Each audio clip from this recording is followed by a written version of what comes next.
Pro kabaddi season 11లో మన Telugu Titans వచ్చేసి record break చేస్తూనే మనకైతే ఒక శివ తాండవం అయితే చేస్తుంది.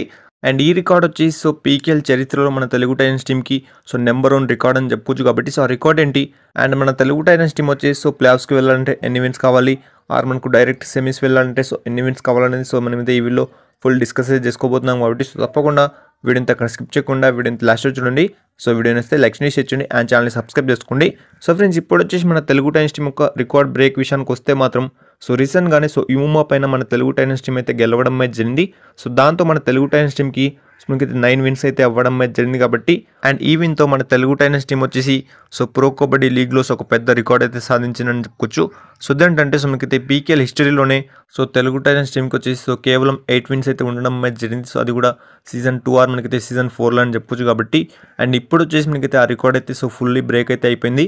అది వచ్చేసి ఇంకా కంటిన్యూ అయితే అవుతుంది. కాబట్టి ప్రస్తుతం తెలుగు టైటన్స్ టీమ్ వచ్చేసి సెకండ్ స్పాట్లో అయితే ఉండడం అయితే జరిగింది. పాయింట్స్ టేబుల్లో 14 మ్యాచెస్ ఆడి 9 మ్యాచెస్ అయితే విన్ కావడం అయితే జరిగింది.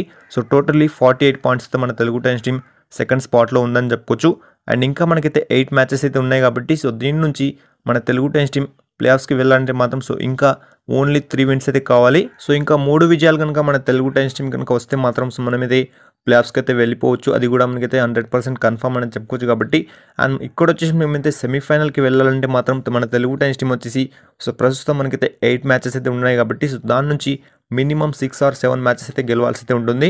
అలా కనుక మన తెలుగు టైటన్స్ టీమ్ కనుక గెలిస్తే మాత్రం ఈజీగా డైరెక్ట్గా సెమీఫైనల్స్కి అయితే వెళ్ళడం అయితే జరుగుతుంది. కాబట్టి అండ్ ఇక్కడ వచ్చేసి మనకైతే హర్యానా స్టీలర్స్ టీమ్ వచ్చేసి ఓడిపోవాలి. అప్పుడే మనమైతే టాప్ 1కి అయితే వెళ్తాం. అప్పుడు వచ్చేసి నేరుగా సెమీఫైనల్ 1కి అయితే వెళ్ళిపోవడం అయితే జరుగుతుంది. కాబట్టి ఒక హర్యానా స్టీలర్సే కాదు మనకైతే యుముంబా కూడా ఓడిపోవాల్సి అయితే ఉంటుంది. అప్పుడే మన తెలుగు టైటన్స్ టీమ్కి ఫుల్ అంటే ఫుల్ అడ్వాంటేజ్ అని చెప్పుకోవచ్చు.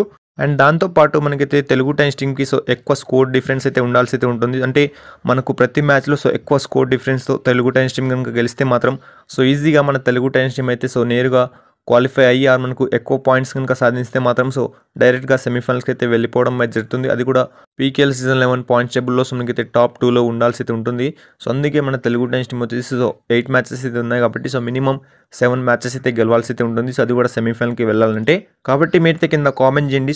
6 సంవత్సరాల తర్వాత మన తెలుగు టైటన్స్ టీమ్ వచ్చేసి ప్లేఆఫ్స్కి అయితే రాబోతుంది. దీనిపైన మీరేమనుకున్నారు అండ్ మనకు ఎక్సైట్మెంట్ లెవెల్స్ అనేవి ఎలా ఉన్నాయని మీరైతే కింద కామెంట్ చేయండి. అండ్ ఫైనల్లీ ఈ వీడియోకి అయితే ఎంత చెప్పొచ్చు. కాబట్టి ఇలాంటి వీడియోస్ కోసం వీడియోని లైక్ చేయండి, షేర్ చేయండి అండ్ ఛానల్ని సబ్స్క్రైబ్ చేసుకోండి.